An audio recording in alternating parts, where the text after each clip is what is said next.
Oke, sekarang kita berlanjut ke pembicara kedua, materi kedua. Presentasi yang kedua ini berjudul menemukan blind spot, membongkar mental block penghambat bisnis. Jadi kalau tadi di sesi pertama kita sudah mencoba untuk melihat keluar dari diri kita, apa yang bisa kita lakukan di saat pandemi sekarang ini. Nah, sekarang di sesi kedua kita akan melihat, mencoba menemukan apa sih yang menghambat gitu. Kadang-kadang kita sudah memulai, oke deh karena udah nggak bisa jualan offline lagi, saya jualan online. Tapi kok belum laku gitu, kok masih banyak lah kendala-kendala yang masih ganjel gitu ya rasanya. Nah ini kita coba mendengarkan dari Mas Irwan bagaimana solusinya. Tapi sebelumnya saya akan coba bacakan dulu tentang profilnya Mas Irwan ya. Nama lengkap pembicara kita yang kedua adalah Mas Irwan Dwi Kustanto. Beliau adalah praktisi main teknologi tunanetra dan juga ex-wakil direktur Yayasan Mitra Netranya. Mas Irwan ini tinggalnya di Tulungagung ya, jauh nih, luar biasa nih Mas Irwan nih. Kemudian beliau lulus dari IAIN Syarif Hidayatullah Jakarta, jurusan Filsafat tahun 1994, aktif di berbagai organisasi dan kegiatan ketunanetraan, dengan jabatan terakhir sebagai Wakil Direktur Eksekutif Yayasan Mitra Netra tahun 2002 sampai 2015. Kemudian proyek ketunanetraan ya kita bisa terengah-engah sih ya sebetulnya kalau tahu, oh ternyata seperti ini ya kiprah teman-teman tunanetra ini. Desainer alat bantu pemilihan umum Dewan Pertimbangan Daerah pemilihan presiden dan wakil presiden bagi tunanetra.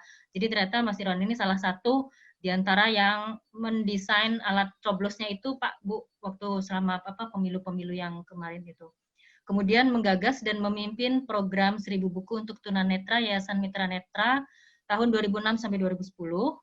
Memimpin proyek Samsung Digital Hub 2004 dalam program inovasi pemanfaatan teknologi informasi bagi tunanetra, kemudian mengembangkan piranti lunak Mitra Netra Electronic Dictionary atau MELDIC versi 1 dan 2 tahun 1999 sampai 2001. MELDIC ini adalah Kamus Elektronik Bahasa Inggris Indonesia dan Indonesia Inggris yang dirancang khusus untuk tunanetra karena teman-teman tunanetra nggak bisa mengakses buku cetak seperti kita ya, jadi dirancanglah MELDIC ini.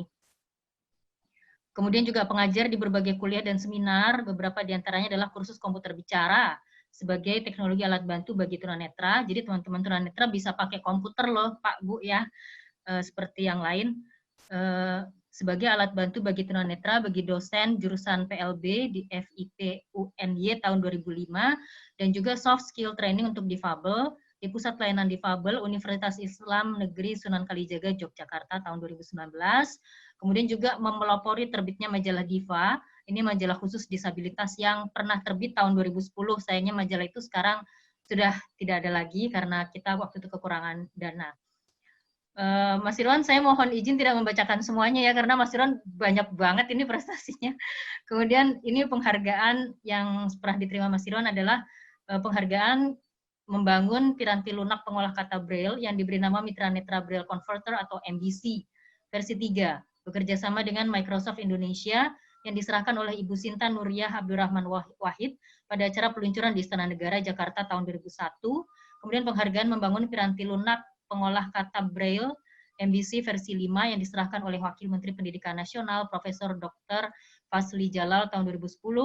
Kemudian penghargaan sebagai tunanetra yang berkarya menerbitkan buku yang diberikan oleh Bapak Gubernur DKI Jakarta Pak Fauzi Bowo pada acara Pesta Buku Jakarta ke-20 di Istora Senayan tahun 2010. Kemudian sebagai praktisi main teknologi, Mas Irwan ini selain menekuni dan menjadi praktisi main teknologi atau teknologi pikiran, Mas Irwan juga aktif mendorong para motivator, terapis, dan praktisi teknologi pikiran seperti Arisan Distiono, Antoni Diomartin, Antonius Arif, Adi W. Gunawan, Arfan Pradiansah, Andri Wongso, Jamil Azaini, dan lain-lain untuk memberikan keahlian dan pengetahuan mereka kepada tunanetra. Di antara mereka bahkan ada juga yang telah datang dan melatih para tunanetra dalam workshop. Oke, sepertinya itu aja ya Mas Irwan, silahkan nanti dilanjutkan lagi perkenalan dirinya oleh Mas Irwan sendiri, dan juga kalau ada yang mau japri ke Mas Irwan juga monggo. Sesinya langsung saya serahkan ke Mas Irwan. Monggo Mas Irwan. Terima kasih Mbak Mila, selamat pagi teman-teman semua. Assalamualaikum warahmatullahi wabarakatuh. Waalaikumsalam warahmatullahi wabarakatuh. Mudah-mudahan pagi ini pagi yang sehat, pagi yang ceria, Indonesia membangun, Indonesia bangkit. Saya berdoa dan berharap untuk teman-teman semua di sana. Sebelum saya memaparkan apa yang menjadi tema kita atau tema saya yang diberikan oleh penyelenggara, bahwa kita akan mencoba melihat diri sendiri. Oke, jadi saya ingin menunjukkan benda ini yang tadi saya bilang bahwa rata-rata orang Amerika itu tidak hanya 2 orang yang menyelesaikan. Tentu menyelesaikan ini semua harus dengan penglihatan, dengan mengenal warna-warna, begitu. Nah, bagi saya yang buta, maka ini menjadi suatu batasan. Saya hanya ingin mencontohkan saat ini bahwa realita di luar yang tadi disebutkan Mas Khalid adalah batasan-batasan kalau kita mempersepsi itu sebagai batasan. Sama dengan saya ketika saya menemukan benda ini lalu suruh menyelesaikan semua warna supaya sama, ini bagi saya juga batasan. Karena saya tidak bisa melihat warna, begitu. Nah, bagaimana saya bisa keluar dari batasan ini? Pertama, itu satu tantangan. Yang kedua, apakah saya bisa menyelesaikan ini dengan cepat? Kemudian yang kedua adalah saya melampaui batasan saya lagi. Apakah saya bisa menantang pemecah rekor Indonesia, namanya Abel Brata, dia bisa menyelesaikan ini hanya dalam waktu 19 detik tahun 2010. Nah, tantangan bagi saya untuk melampaui batasan itu, bagaimana saya menantang dia dan harus menang. Itu persoalan apa namanya di dalam diri saya. Nah, bagaimana saya menjawab tantangan itu dan apa hal-hal yang harus diperhatikan supaya kita bisa melampaui batasan kita itu, menjadi reborn, menjadi pemenang, menjadi smart, begitu, yang tadi bahasa-bahasa yang disampaikan Mas Khalid. Maka nanti saya akan jelaskan bagaimana triknya, kemudian teman-teman bisa mungkin memodel. Jadi hari ini saya tidak memberikan pengetahuan apa, tetapi saya ingin memberikan spirit, semangat pada semua teman-teman yang ada di sini untuk mari kita sama-sama melihat diri kita ke dalam, potensi kita apa, dan bagaimana caranya kita bisa melampaui batasan kita. Kita coba ya, kita coba. Jadi ini seperti ini warnanya masih acak-acakan, lalu kalau kita coba kita satukan, ini tentu dengan rumus-rumus tertentu ya, dengan apa? Dengan satu model algoritma dalam bahasa ini tertentu, maka ini sebenarnya bisa kita selesaikan dengan waktu yang cepat, begitu. Nah, nanti saya akan ceritakan bagaimana. Nah, seperti ini dalam waktu yang singkat ini sudah tepat warnanya. Ya, Mbak Mila bisa dilihat ya, warnanya sama ya. Bisa, Mas. Sama ya, oke. Ilustrasi tadi adalah cocok untuk teman-teman. Jadi bagaimana diri saya yang buta bisa menembus batasan itu. Nanti saya akan ceritakan bagaimana saya mengalahkan pemegang rekornya, begitu. Semuanya bisa di googling kembali di internet berita-berita itu. Nah, yang kedua nanti terakhir saya mohon izin Mbak Mila, jadi 10 menit pertama perkenalan pada saya, kemudian 10 menit kedua saya menggambarkan apa yang sudah saya lakukan untuk menembus batas menjadi pemenang lagi.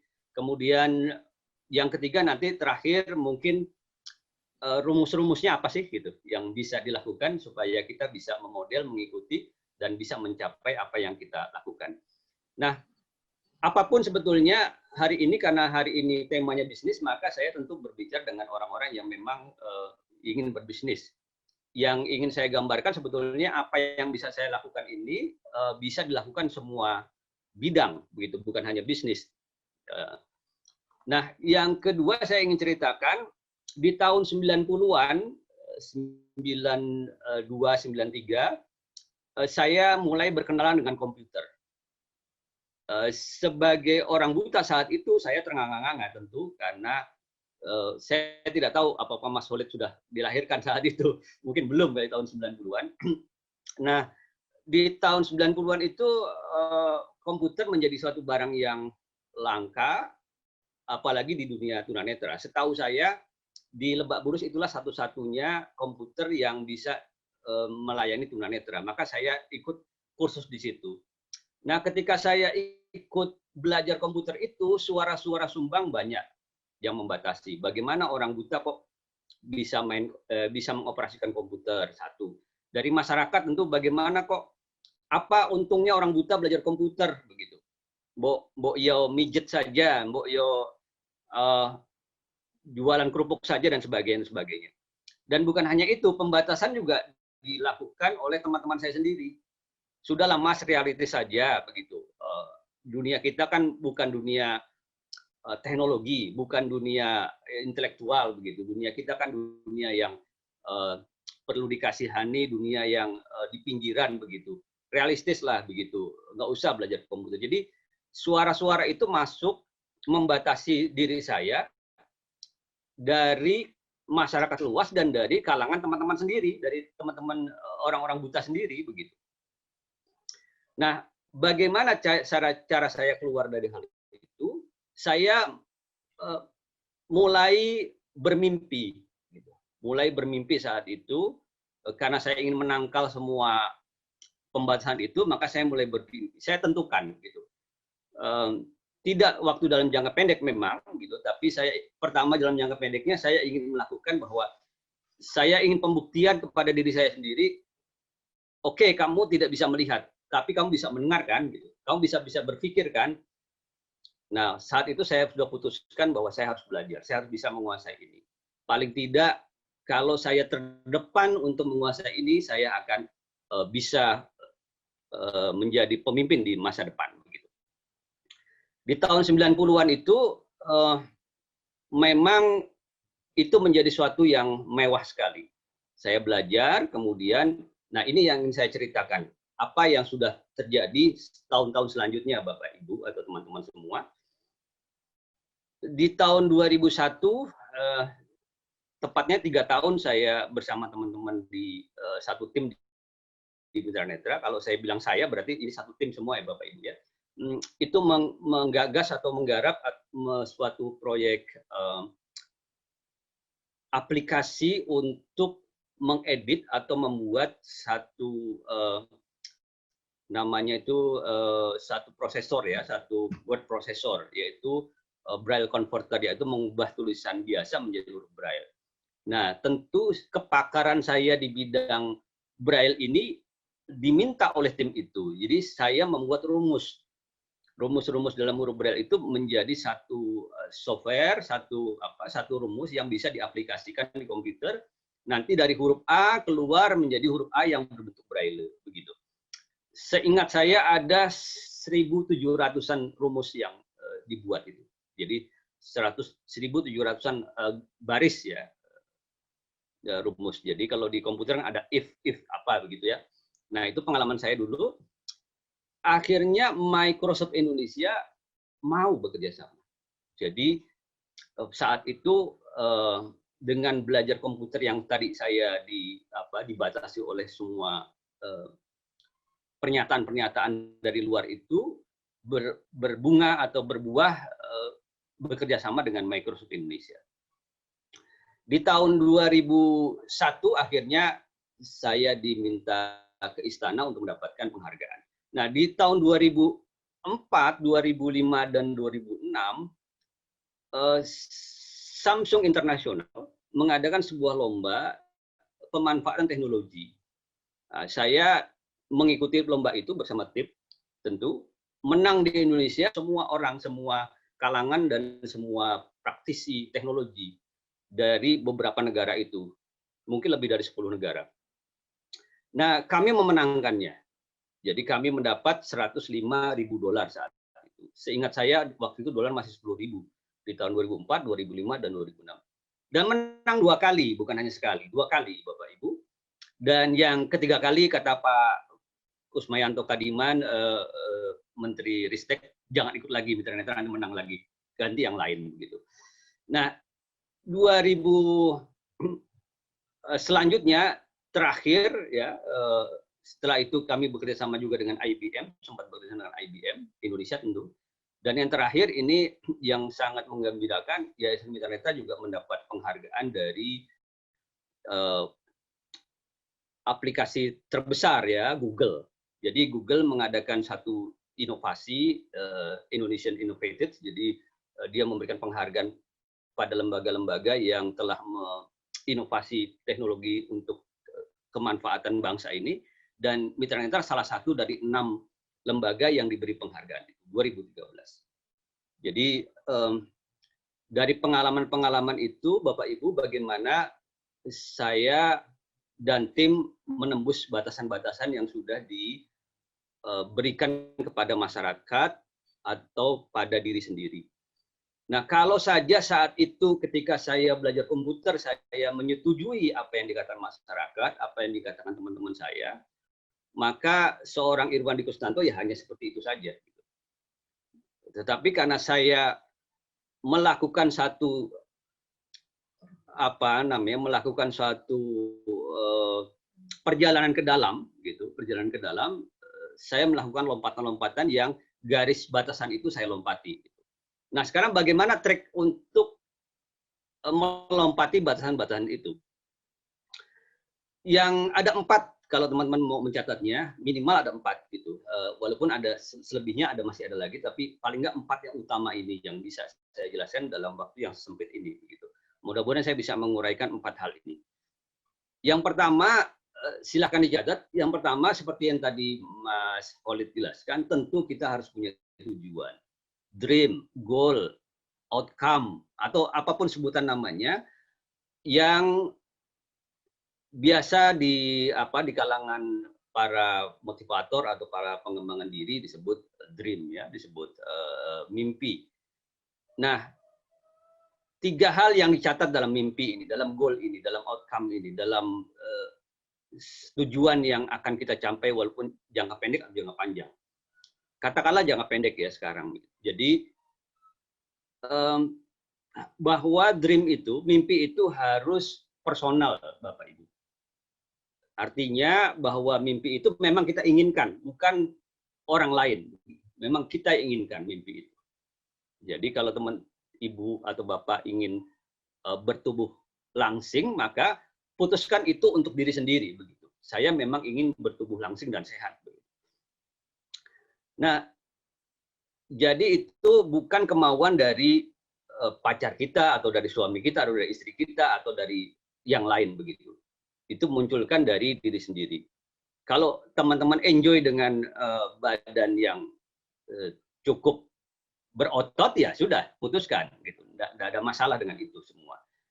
Yang kedua, bahwa itu sifatnya bermakna, ya, punya arti bagi diri sendiri. Jadi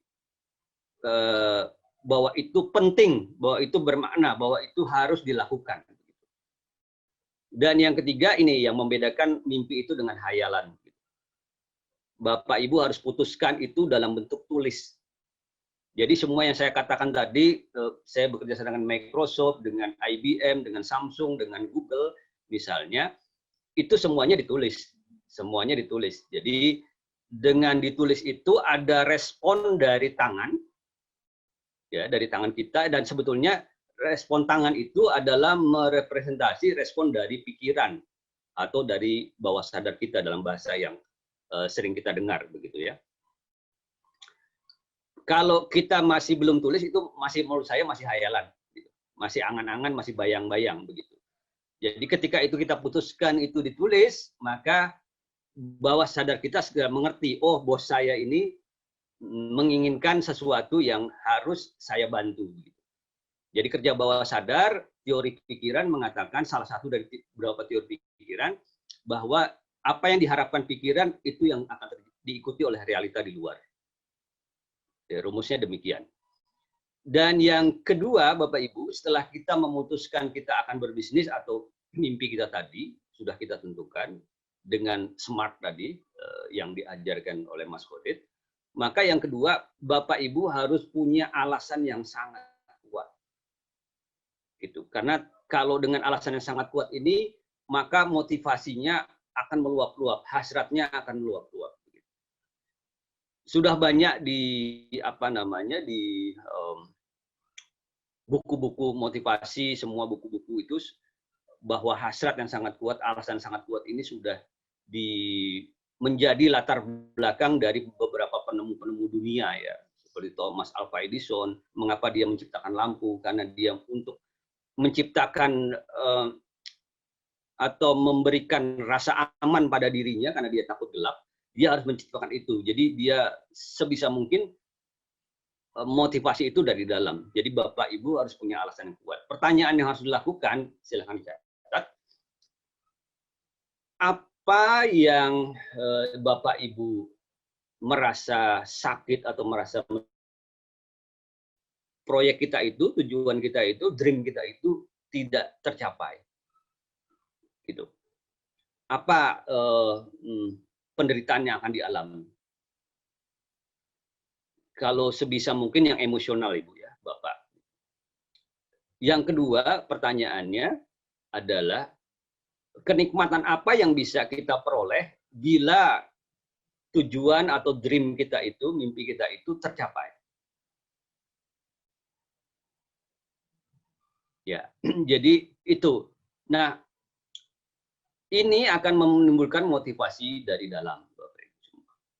Nanti saya akan ceritakan bagaimana supaya kita punya tenaga, punya power yang tidak pernah berhenti. Jadi selalu bisa di-charge ya, kayak baterai handphone gitu. Kalau misalnya sudah sinyalnya sudah berkurang, tinggal 1 bar misalnya baterainya, maka kita harus cas. Nah, bagaimana kita mencas diri kita sendiri supaya kita bisa meluap-luap untuk melakukan sesuatu, membuat tujuan kita tercapai. Nah, disinilah letaknya sebetulnya Bapak Ibu. Selama Bapak Ibu dan teman-teman tidak punya hasrat yang kuat, tidak punya alasan yang kuat untuk melakukan itu, maka sulit rasanya untuk bangun pagi, segera mengambil laptop dan melakukan sesuatu. Kita akan banyak bermain-main, bawah sadar kita akan bingung. Karena dia tidak punya alasan yang kuat untuk bosku ini tidak menginginkan apa-apa kok. Jadi dia diam saja di dalam diri kita. Jadi raksasa dalam diri kita itu yang diberikan Tuhan, bahwa Tuhan memberikan dalam semua literatur mengatakan hampir 1 triliun sel otak kita loh Ibu Bapak. Jadi yang aktif memang 100 miliar sel begitu. Jadi cadangannya 900 itu jarang kita sentuh. Nah, ini kalau kekuatan itu bisa kita manfaatkan dengan maksimal mungkin, maka kita bisa punya kekuatan yang lebih super gitu. Yang orang lain melihat kita misalnya di angka 3 atau 4, kita bisa meloncat ke 9 atau 10. Nah, yang ketiga saya lanjutkan supaya nanti bisa tanya jawabnya adalah bisa dicatat Bapak Ibu. Yang ketiga ini adalah kita mengupas atau semacam melepaskan hal-hal yang menghambat kita dari dalam. Ini biasanya yang mensabotase diri kita, yang membuat kita tidak punya tenaga atau lemah ya, dalam semangat atau dalam spirit atau dalam mental kita lemah. Nah, dalam penelitian itu banyak perasaan-perasaan yang melemahkan diri kita. Pertama, yang paling banyak adalah rasa takut. Rasa takut gagal, rasa takut kalau berbisnis nanti rugi, rasa takut kalau berbisnis ini saya tidak punya keahlian dalam marketing, lalu misalnya apakah ada yang mendukung, apakah ada yang customer-nya akan datang membeli dan sebagainya. Ketakutan-ketakutan itu akan memunculkan gitu. Kalau saya pinjam uang katakanlah untuk modal, apakah nanti bisa terbayar terlunasi begitu. Saya melihat teman-teman saya kok jatuh semua dalam hutang misalnya. Nah, itu membuat kita tidak bisa melangkah lagi. Nah, perasaan-perasaan itu bukan hanya rasa takut, tapi juga perasaan-perasaan apatis, kemudian kesedihan yang mendalam dan sebagainya itu membuat kita terbatasi atau terhalangi oleh perasaan kita sendiri, sehingga tubuh kita tidak bisa mengeksekusi apa yang sudah kita programkan. Nah, ini ada teknik-tekniknya Bapak Ibu untuk melepaskan perasaan-perasaan semacam ini. Kalau punya waktu nanti kita cobakan ya kepada audiens barang 3-5 menit begitu. Kita cobakan. Nah, yang terakhir adalah mengakselerasi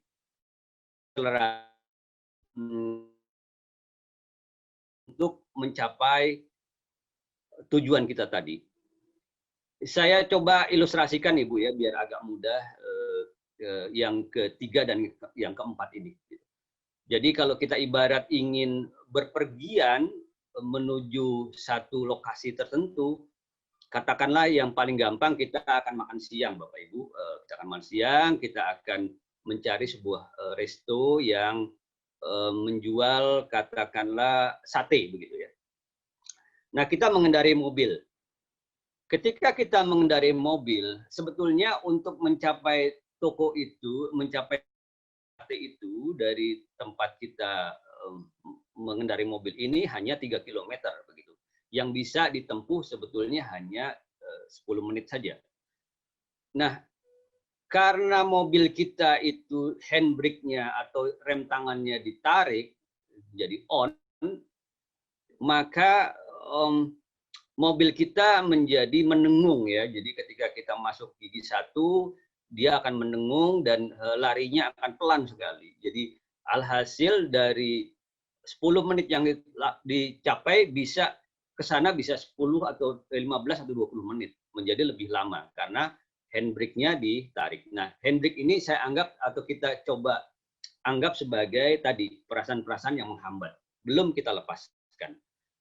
Kemudian di tengah jalan terjadi hujan deras. Nah, ini katakanlah PSBB ya begitu, sesuatu yang tidak diinginkan dari luar.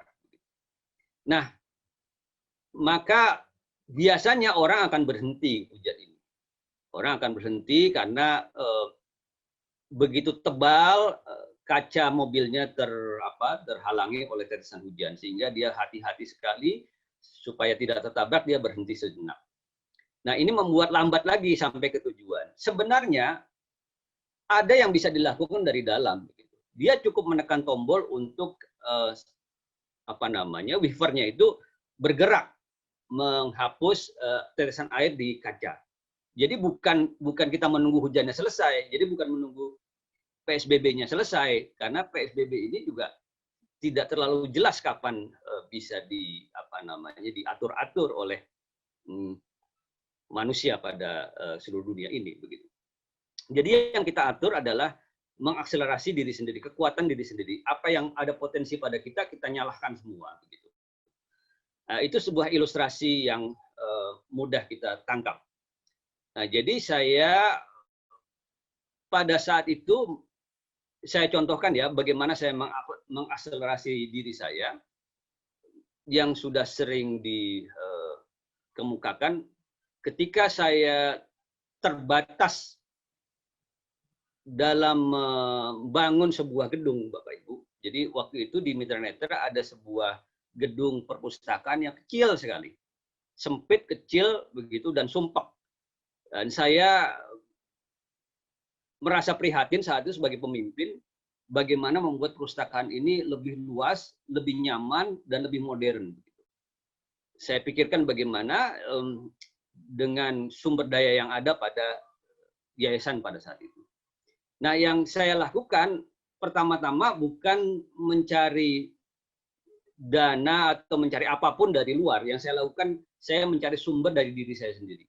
Apa yang bisa saya lakukan untuk membuat perpustakaan ini nyaman bagi teman-teman tunanetra.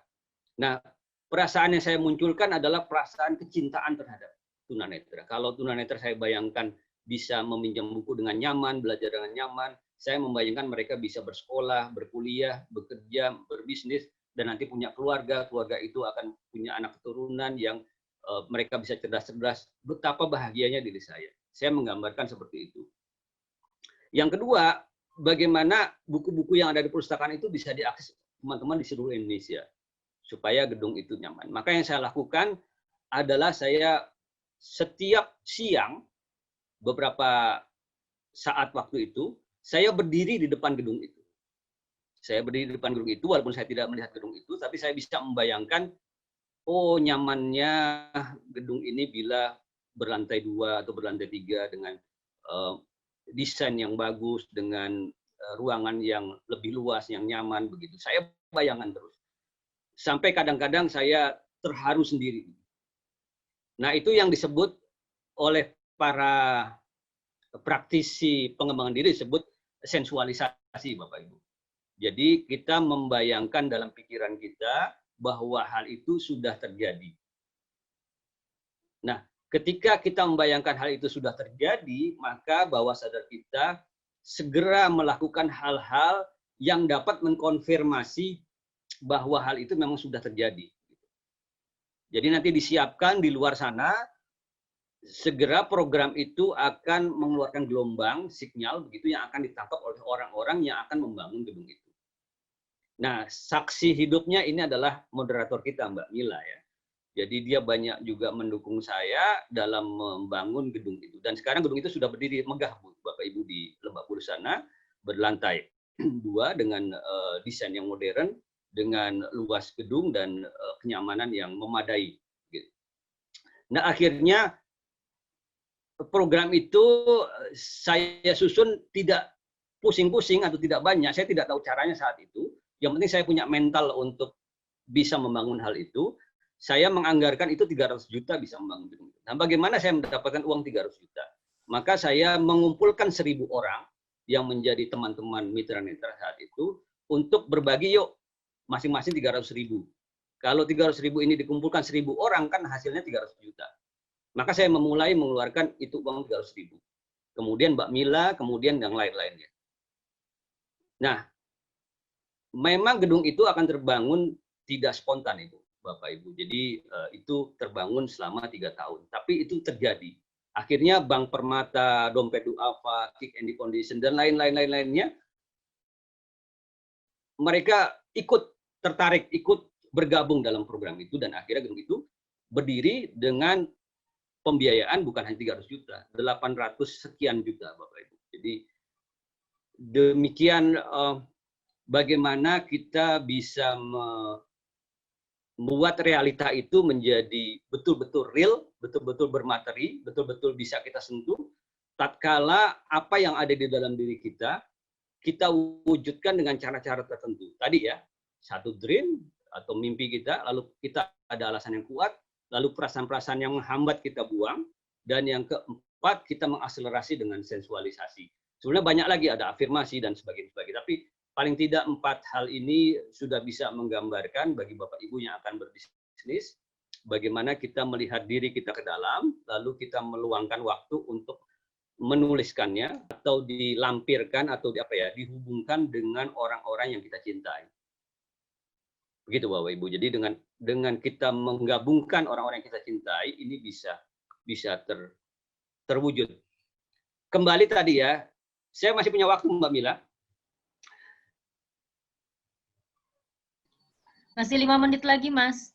Oke, saya ingin begini, saya ingin berdialog sama Mbak Mila. Kalau Mbak Mila diminta untuk menyelesaikan Rubik ini dalam waktu 1 bulan, bisa Mbak Mila?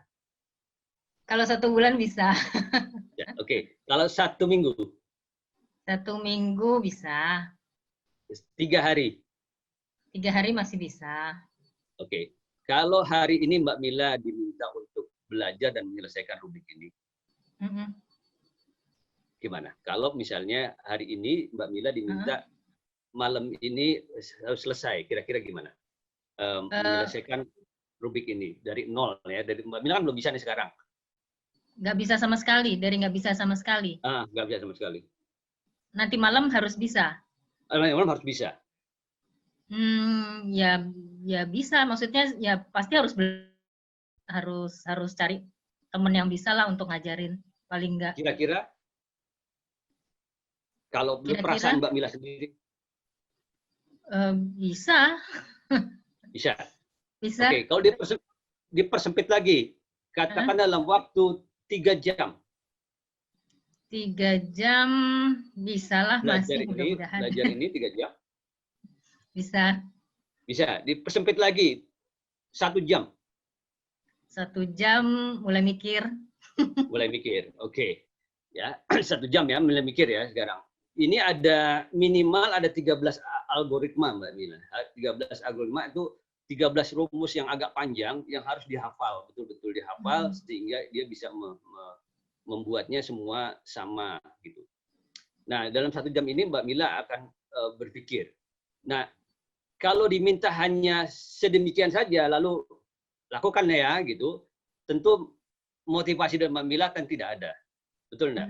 Yeah. Buat apa gitu? Buat apa kan gitu. Yeah.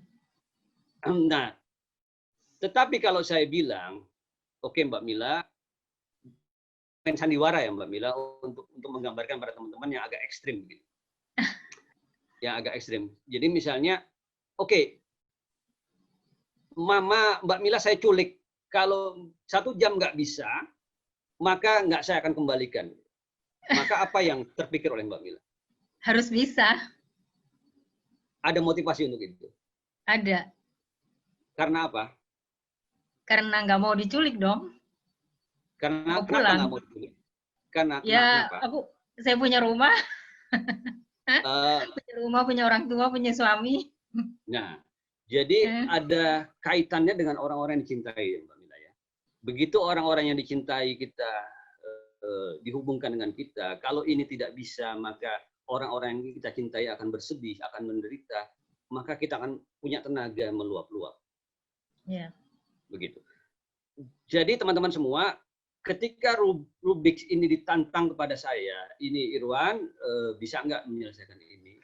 Maka yang saya lakukan, buat apa main Rubik? Begitu. Saya waktu masih kecil juga main itu, tapi nggak bisa ya nggak apa-apa, nggak ada untungnya. Begitu. Ketika saya menghubungkan kepada diri saya tidak termotivasi. Ya sudah begitu saja, begitu. Nah, lalu saya tergugah Mbak Mila. Saya ini kan pemimpin dalam tanda kutip teman-teman tunanetra. Saya representasi dari teman-teman tunanetra. Apa yang saya lakukan akan dicontoh pada mereka. Kalau saya sedikit saja bisa melakukan ini, maka betapa bahagianya bisa mereka, anak-anak remaja bisa bermain Rubik bersama teman-temannya yang berpenglihatan. Betul enggak?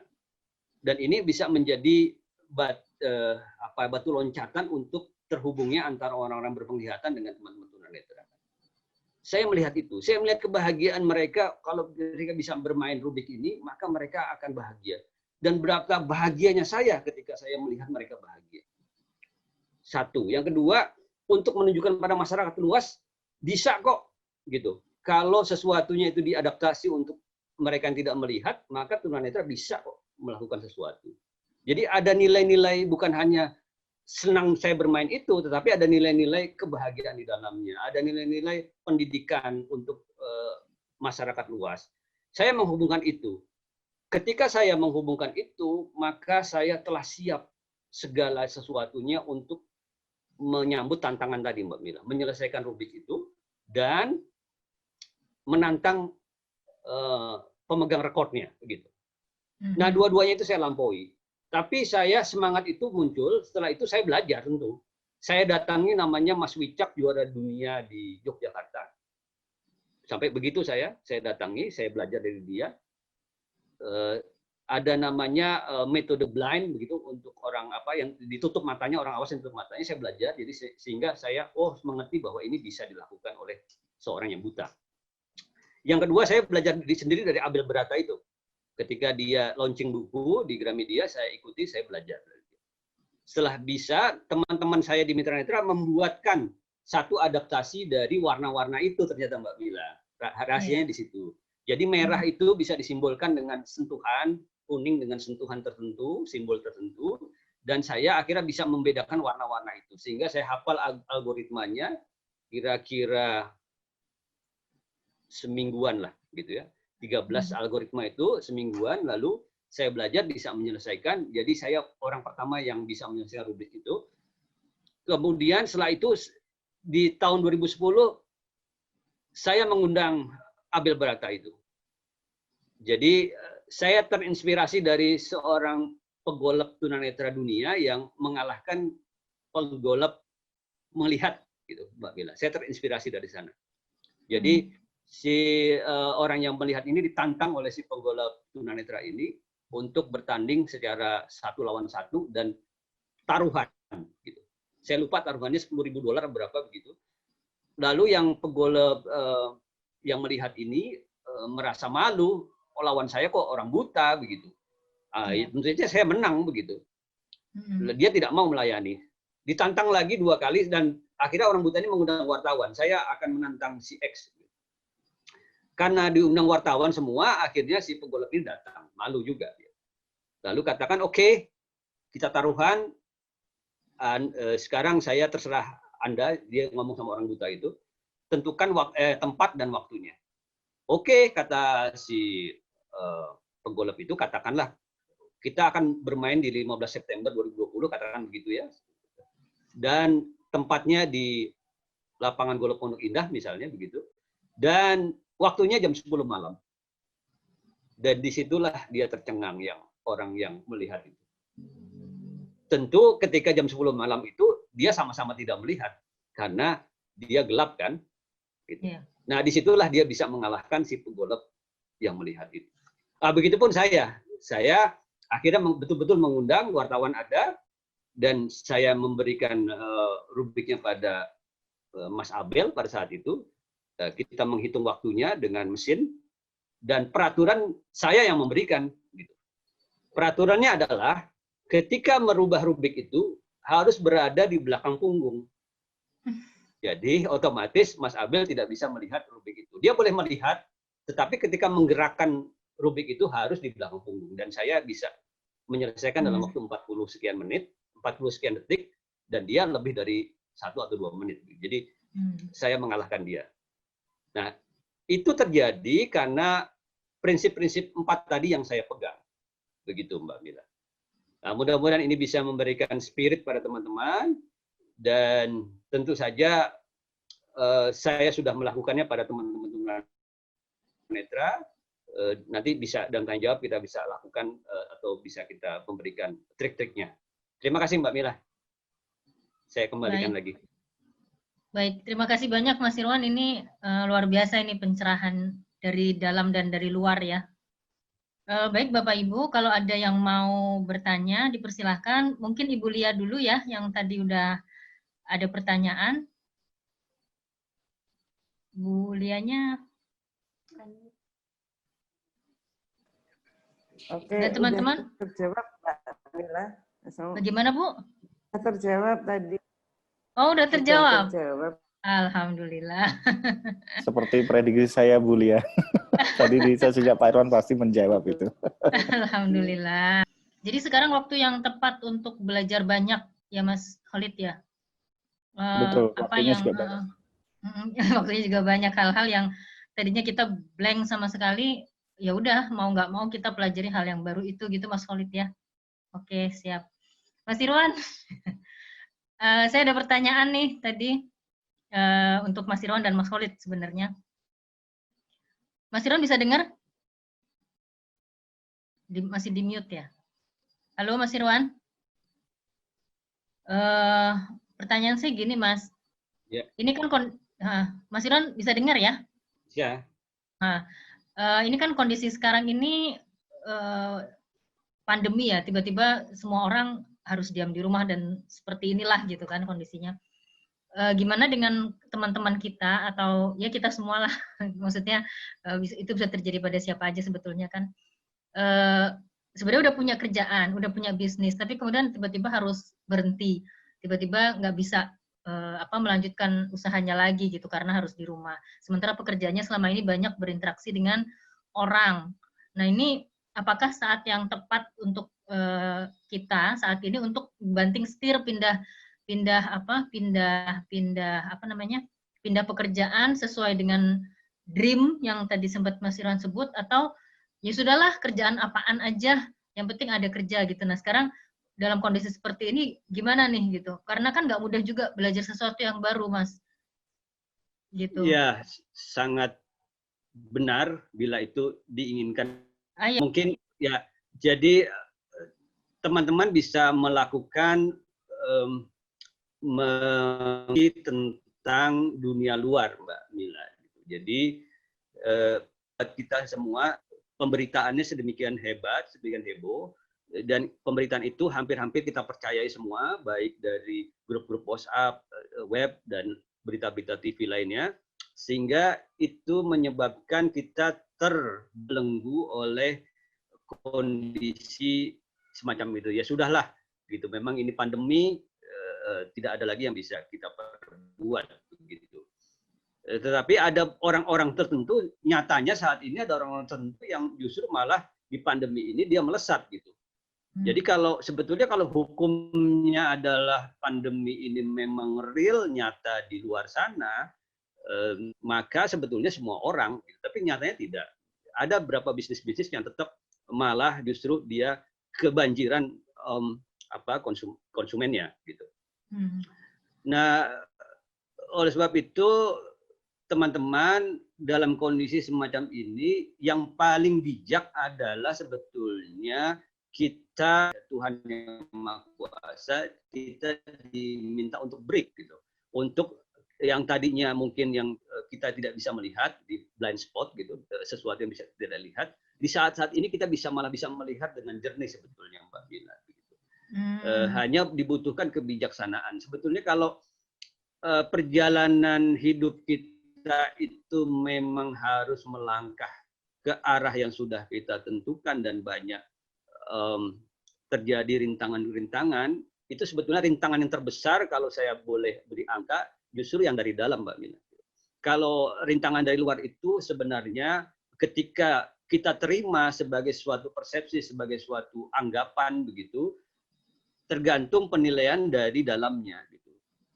Jadi kalau misalnya kita menganggap pandemi ini menghalangi kita 10 dan kita menganggap itu 10 dan tidak ada peluang lagi, maka bawah sadar kita tidak bisa mendapatkan semua jadi blind, jadi gelap, begitu. Tetapi kalau kita mengatakan bahwa pasti ada peluang yang diberikan Tuhan di dalam kondisi seperti ini, nah bawah sadar kita segera mencari. Saran saya pada teman-teman, caranya teman-teman bisa melakukannya dengan sebuah pertanyaan. Lakukan ini ketika mau tidur, jadi ditulis dulu satu, nanti ditulis berikutnya ke satu halaman, begitu. Pertanyaannya kepada diri sendiri.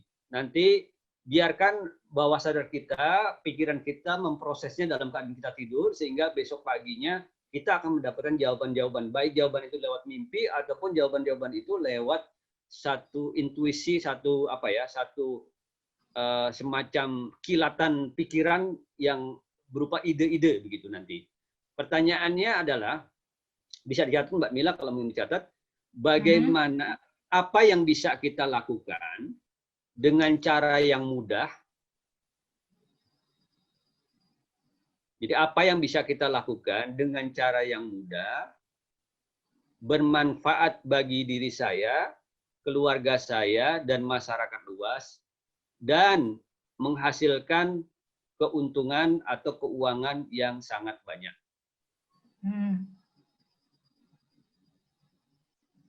Jadi harus spesifik ya, Mas, itu ya? kita tanyakan pada diri kita sendiri.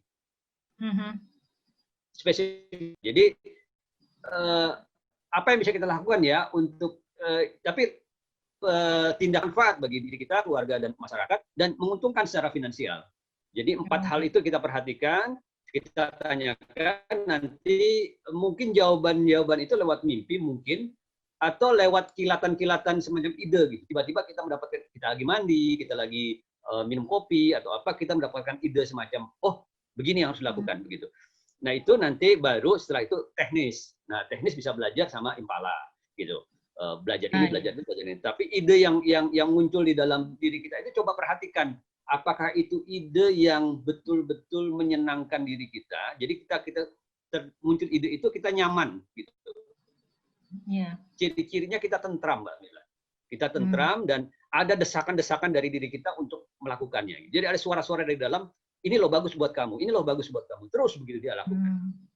Nah, sehingga itu akan mendorong diri kita. Jadi saya juga melakukan ini. Jadi saya tidak tahu ketika saya pensiun dari Mitra Netra 2015, saya bertanya ini, gitu. Dan dorongan saya kok selalu ke dunia pengembangan diri, ke dunia terapi begitu. Dan akhirnya saya belajar terapi, belajar beberapa guru begitu. Nah, kemudian sekarang ini saya membuat kelas online untuk terapi setiap malam Jumat kepada teman-teman tunanetra gitu. Dan yang mengagumkan, saya juga tidak bisa menyadari, menebak-nebak ini terjadi gitu. Kemarin ini ada satu fenomena, teman saya tunanetra itu kurang penciuman ya Mbak Mila. Jadi dia kalau mencium kopi dari jarak, misalnya orang menyeduh kopi dari dapur ke ruangnya itu, dia tidak bisa berbau, kecuali kopi itu didekatkan sekali dari hidungnya. Kalau kita kan misalnya bau aroma kopi itu udah menyebar kemana-mana gitu, kita bau, dia enggak. Jadi kira-kira tinggal 20% lah gitu penciumannya itu. Tadinya saya khawatir ini COVID gitu. Tetapi itu udah terjadi 3 bulan ternyata, jadi mungkin bukan COVID. Gitu. Nah, lalu saya terapi dengan cara yang sederhana, gitu, yang saya kembangkan sendiri, sederhana sekali, hanya ngobrol segala macam begitu. Dan di akhir terapi taruh diletakkan 3 meter dari dirinya, bau. Dan sekarang dia sudah bau, sudah normal lagi baunya. Gitu. Nah itu kalau secara kalau itu diakibatkan oleh medis, maka saya sarankan dia ke medis. Gitu. Tapi karena itu psikosomatik, dalam masa pandemi ini banyak pemberitaan bahwa COVID itu menghilangkan bau dan sebagainya, dia terkena itu. Sehingga itu bisa dilakukan. Kalau saya tidak mengikuti bawah sadar saya bahwa saya harus mempelajari, cobalah gitu ya, apa yang sudah saya lakukan ini juga bisa dilakukan oleh teman-teman. Triknya jadi bertanya pada diri sendiri, apa yang bisa saya lakukan dalam masa pandemi ini yang mudah dan bisa saya lakukan dan bermanfaat bagi saya, keluarga, dan masyarakat, dan menguntungkan secara finansial. Yeah. Gitu. Satu pertanyaan ini mudah-mudahan bawah sadar akan mengeluarkan satu ide, dan itu kalau sudah idenya itu keluar, coba diperdalam, ditangkap, gitu, dikonsultasikan lagi kepada Mas Khalid dan sebagainya, teman-teman yang siap mementoring. Gitu. Yeah. Terima kasih Mas Irwan. Demikian. Terima kasih. Ini ada pertanyaan untuk Mas Irwan sepertinya. Dari Ibu Nani Haryani. Bagaimana kita menghilangkan mental block yang tersimpan di alam bawah sadar kita yang menjadi rintangan kita? Iya, terima kasih Ibu Nani. Menghilangkan mental block ada banyak teknik ya, banyak teknik. Yang bisa saya berikan dalam forum ini sebetulnya yang sangat sederhana adalah menentukan dulu, mengidentifikasi dulu mental block apa yang ada dalam diri kita. Misalnya kita sudah menentukan ingin berbisnis, lalu kita lihat ketika saya atau kita memikirkan bisnis itu, apa yang muncul di perasaan kita, gitu. Kemunculan dirasakan tidak nyaman begitu atau bagaimana? Jadi nanti ketidaknyamanan itu berupa apa? Berupa takut, berupa kecemasan, atau berupa hal-hal lain yang sifatnya ibu saja yang tahu begitu. Dan itu kita coba tekniknya bisa gitu sebetulnya. Nggak bisa ya saya berdialog langsung sama Ibu Nani ya Mbak Mila ya? Ibu Naninya, Bu Nani? Atau saya cobaan kepada siapa ini misalnya untuk memberikan contoh? Bu Nani mau berinteraksi langsung dengan Mas Irwan? Silahkan Bu Nani. Di-unmute dulu Ibu, maaf. Audionya di-unmute, nah ya. Ya Ibu Nani, apa misalnya perasaan yang muncul ketika Ibu ingin melakukan tujuan Ibu atau mimpi Ibu atau program Ibu? Kadang-kadang saya nggak percaya diri Pak untuk melakukannya. Saya coba, terus saya nggak yakin ini bisa berhasil atau tidak gitu. Sehingga oh ya benar. Saya nggak yakin, saya mundur lagi gitu. Oke, nah sekarang syarat-syarat yang tadi saya tentukan, Ibu membuat alasan, ya, itu harus ditentukan segala macam dipenuhi dulu. Nah setelah itu Ibu sudah mendapatkan ini, saya tidak percaya diri untuk melakukannya, ya kan Ibu ya. Pertanyaan saya, tingkat ketidakpercayaan diri Ibu ini mengganggu sejauh mana Ibu? Misalnya kita ukur dari 0 sampai 10 misalnya Ibu Nani ya, 10 itu sangat mengganggu. Jadi begitu kita acara PD, udah ini apa tidak bisa kita lakukan lagi, kita selesai sampai situ saja. Diri Ibu ini untuk melakukan tadi itu di angka berapa Ibu? Di angka 8. 8. Oh, tinggi sekali ya. hanya 2. Saya kasih kuncinya saja Ibu ya, nanti Ibu bisa melakukan sendiri di rumah ya. Sekarang ini kita kasih contohnya saja Ibu ya. Contohnya. Jadi Ibu kan sering berpariwisata Ibu ya. Paling suka Ibu kemana Bu? Ke wilayah mana kalau pariwisata Ibu? Pariwisata. Ke pantai, Saya suka pariwisata pegunungan, atau yang bisa untuk ibadah. Misalnya saya paling Ibu suka kemana? umroh, misalnya ke ke Mekah? daerah-daerah Timur Tengah. Ya, oke.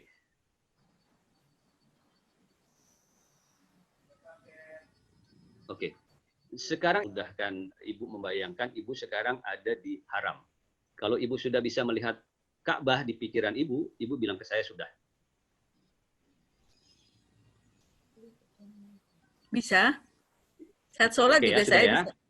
Iya. Oke, sekarang Ibu menikmati saja di situ, Ibu menikmati di depan Ka'bah, Ibu tetap tafakur di situ, sementara saya memberikan sugesti pada Ibu. Oke, Ibu Nani, teruslah bersyukur di sana. Apapun masalah Ibu, bila Ibu ingin menyelesaikannya, Ibu cukup merasakan masalahnya dan melisankan atau mengucapkan masalahnya dan mengakhiri dengan kata kunci, saya pasrah dan ikhlas. Ketika Ibu mengatakan saya pasrah dan ikhlas, maka perasaan yang mengganggu itu akan lepas dari Ibu secara otomatis. Sekali lagi, ketika Ibu mengalami masalah atau program yang tidak nyaman bagi Ibu, atau perasaan-perasaan yang mengganggu Ibu, maka Ibu cukup merasakannya dan mengucapkan perasaan Ibu. Ibu sekarang boleh buka mata? Sudah Ibu? Sudah. Oke. Sekarang tadi kan dinilai 8 Ibu ya. Sekarang coba Ibu membayangkan program Ibu, dan Ibu kan sekarang tidak percaya diri. Ibu katakan saya tidak percaya diri dengan bukan saya pasrah dan ikhlas. Kadang-kadang terhalangi dengan bisa nggak ya saya gitu.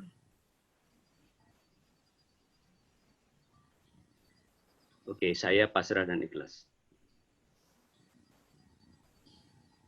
Katakan Ibu, saya pasrah dan ikhlas. Saya pasrah dan ikhlas. Oke. Tarik napas Ibu coba. Buang pelan-pelan. Coba Ibu cek, Bu. Ibu cek kembali rasa percaya diri tadi 8 turun enggak, Bu? Jadi berapa? Atau menghilang Ibu? Atau ada perasaan yang enak sekarang di dalam diri Ibu? Ya, mungkin saya agak lega dikit, Pak. Oke. Apalagi yang membuat sedikit Ibu mengganjal? Atau Ya, Ibu boleh saya ikuti merasa saya? tidak mampu. Oke. Ibu Ya. boleh ikuti saya ya? Walaupun walaupun saya merasa tidak mampu, saya merasa tidak mampu, saya pasrah dan ikhlas. Saya pasrah dan ikhlas. Saya memutuskan menerima diri saya. Saya pasrah dan ikhlas. Saya pasrah dan ikhlas. Saya menyayangi. Saya menyayangi. Saya menyayangi. Mencintai diri saya. Mencintai diri saya. Di diri Mencintai saya. diri saya. Saya menghargai. Saya menghargai. Mengakui diri saya. Mengakui diri saya. Saya bebas menentukan. Bebas menentukan. Apa yang saya lakukan. Apa yang saya lakukan. Saya pasrah dan ikhlas. Saya pasrah dan ikhlas. Tarik nafas panjang, Bu. Buang pelan-pelan. Nah, itu Ibu kedengarannya sudah lega. Coba Ibu cek perasaan Ibu. Saya lebih lega lagi, Pak. Oke. Sekarang masih di angka berapa, Bu? Ada angkanya 1 atau 2 atau sudah 0? Di angka 6. 6. Oke, Bu. Walaupun saya Walaupun masih saya masih mengganjal, saya pasrah dan ikhlas. saya pasrah dan ikhlas. Saya menerima sepenuhnya Saya menerima sepenuhnya sepenuhnya diri saya. Saya memaafkan Saya memaafkan dan menyayangi diri saya. dan menyayangi diri saya. Tarik nafas, saya pasrah dan ikhlas. Dan saya pasrah dan ikhlas. Tarik nafas, Bu. Buang lagi pelan-pelan. Lebih lega lagi, Bu? Iya, di angka 2, Pak. Masya Allah. Sekali lagi, Bu, ya. Terakhir. Walaupun saya masih tidak nyaman, saya tetap merasa aman.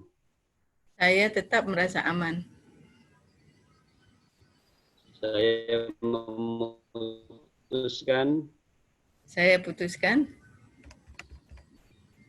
mengizinkan diri saya menjadi tenang, aman, sejahtera, lahir dan batin. Saya pasrah dan ikhlas. Tarik nafas panjang, Bu. Buang pelan-pelan. Masya Allah. Coba Ibu, apa? Iya, Pak. Bagaimana Bu Nani? Alhamdulillah. Ya, ini contohnya Ibu. Ibu bisa teruskan lagi hal-hal lain yang menyangkut semua perasaan Ibu, dilepaskan semua, tidak harus rasa bersalah, ada rasa ketakutan, cemas, semuanya dilepaskan dengan cara seperti tadi. Ibu sudah saya ajarkan, sudah saya kasih kuncinya, Ibu bisa lakukan sendiri, dan mudah-mudahan itu bisa membantu Ibu berakselerasi, saya turut mendoakan sehingga Ibu menjadi bahagia, sejahtera, dan bersama keluarga semua sehat, Ibu. Terima kasih, Pak Irwan. Sama-sama, Bu Nani. Baik, sudah cukup Bu Nani? Iya. Alhamdulillah. Ada lagi pertanyaan yang lain dari Bapak Ibu, teman-teman yang lain? Silahkan. Ini Mas Khalid sepertinya belum kembali. Coba dipanggil dulu. Mas Yudi mau bertanya mungkin, silahkan. Halo? Ya, silakan Ya. Mas Yudi. Oh iya, saya mau menanyakan, saya ini kan bekerja memang di bidang pariwisata, yang paling utama sih memang terkena dampak COVID-19 langsung, karena memang pandemi seperti ini yang biasanya selalu bertemu dengan banyak orang, karena memang kita ini kan kerja di bidang di jasa. Nah,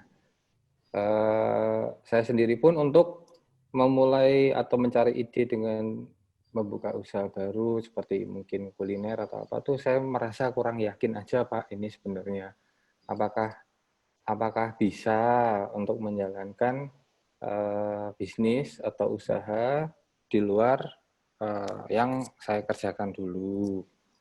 Dan sebenarnya untuk Mas Khalid sih ini bagaimana sih caranya untuk membuat konten atau membuat message atau sebuah barang dagangan atau jasa yang kita tawarkan ke banyak orang itu yang mudah diterima oleh orang-orang lain. Misalkan target kita atau goals kita ingin menyampaikan pesan kepada orang dengan menggunakan sosial media itu yang efektif itu bagaimana caranya sih sebenarnya.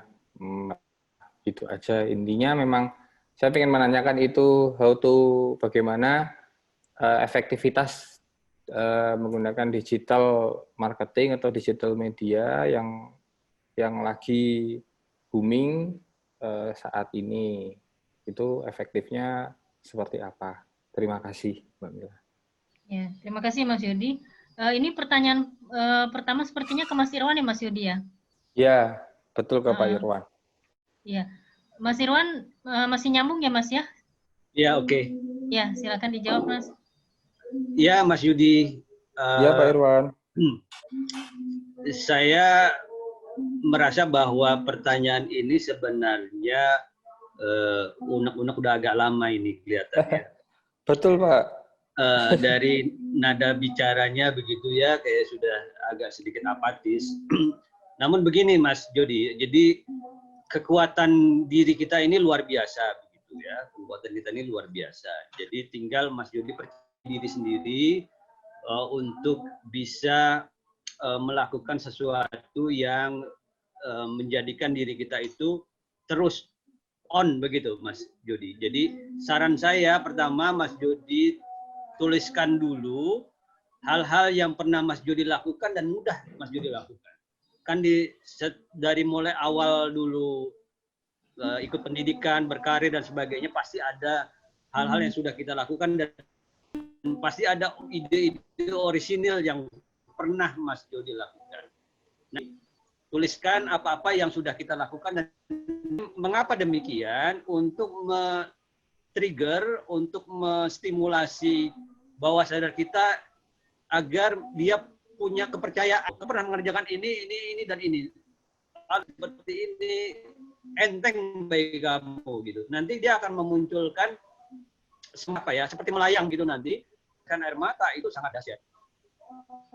Jadi pengalaman saya demikian. Bikinlah kita sendiri. Caranya dengan semacam semacam betul-betul ringan sehingga nanti ketika kita berpikir tentang bisnis baru kita itu bawah sadar kita akan memunculkan banyak hal-hal yang kita selama ini kita nggak bisa lihat yang disebut blind spot itu. Jadi blind spot itu sebetulnya ditutup oleh mata hati kita sendiri. Nah, ketika mata hati kita itu dihargai, diberi seperti tadi kepada Bu Nani tadi, dihargai, diterima, dimaafkan, itu otomatis nanti dia akan memberikan support yang luar biasa. Jadi pengalaman saya demikian. Jadi contohnya inilah Mas Jody, kalau dalam diri saya pernah misalnya begini. Saya sudah menggeluti perpustakaan untuk dunia literasi tunanetra itu udah lama 10 tahunan begitu. Tapi literasi itu mandek. Hanya itu saja dan begitu saja gitu. Nggak ada perubahannya. Akhirnya saya duduk merenung. Saya tuliskan hal-hal yang sudah saya lakukan dan bisa saya lakukan dan saya merenungi bagaimana saya meningkatkan perpustakaan ini menjadi berakselerasi gitu. Jadi seperti orang sekarang ini, bagaimana Mas Jody dalam keadaan yang tadinya berpariwisata ingin melakukan sesuatu yang lebih besar dari itu dalam kondisi pandemi ini. Nah, saya membayangkan itu, membaca itu bahwa saya punya kekuatan yang luar biasa, saya punya kemampuan yang luar biasa di masa lalu, dan ini bisa saya manfaat sebagai baterai gitu. Dan saya membayangkan kalau literasi untuk anak-anak buta ini bisa menjangkau Indonesia, maka betapa senangnya, betapa bahagianya saya bisa membahagiakan mereka. Mereka bisa bersekolah, belajar. Nah, Mas Yudi juga lakukan itu. Kalau saya bisa melakukan ini, bagaimana pasangan saya, bagaimana ibu saya, bagaimana adik-adik saya, bagaimana semua akan melihat Mas Yudi berbahagia, bergembira, dan kita bisa meluapkan itu dalam perasaan kita. Nanti akan muncul sendiri Mas Yudi, seperti saya akan meneteskan air mata. Oh, bagaimana bahagianya saya melihat adik-adik saya belajar dengan buku-buku yang braille, dengan buku-buku audio. Dan akhirnya sebuah namanya 1000 buku untuk tunanetra. Sekali lagi Mbak Mila sebagai saksi. Dan cita-cita kecil itu di sana, tapi ide itu mewujud, gitu. Ide itu mewujud oleh teman-teman saya. Dan Ya. betapa bahagianya perpustakaan ini online ini sudah bisa dari Aceh sampai Papua bisa menikmati, gitu. Dan itu didukung oleh banyak orang ternyata setelah dirumuskan, ditulis. Dulu awal-awal itu Kang Ebet Kadarusman kalau pas Tanto Yahya dan beberapa artisakan ini menjadi real, terutama masyarakat luas ya. Mereka mengetik ulang, penerbit-penerbit Gramedia, Mizan dan sebagainya mendukung, memberikan buku-buku itu menjadi soft file. Gitu. Dan sekarang perpustakaan itu sudah ribuan judul bukunya. Gitu. Saya bahagia walaupun saya sudah tidak di sana. Tapi itulah yang pernah saya lakukan, Mas Jody. Jadi lakukan itu. Silakan Mas Jody kalau Iya, ada Pak. pertanyaan lagi. Ya, terima kasih Pak untuk jawabannya. Mungkin akan coba saya lakukan untuk tadi jawaban dari Pak Irwan.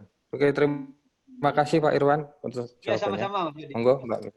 Ya, Ya, sudah ya Mas Jody ya, alhamdulillah sudah dapat jawaban. Ada yang lain Bapak dan Ibu pertanyaan? Di chat boleh, raise hand boleh. Mas Khalidnya belum kembali, mungkin nanti kalau ini bisa japri aja Mas Jody ya. Tadi kan ada pertanyaan yang untuk ke Mas Khalid ya. oh iya. Ah, Ya, oke Mbak. ah, ini belum muncul lagi Mas Khalidnya. Bagaimana Bapak Ibu? Silahkan kalau ada masih ada pertanyaan.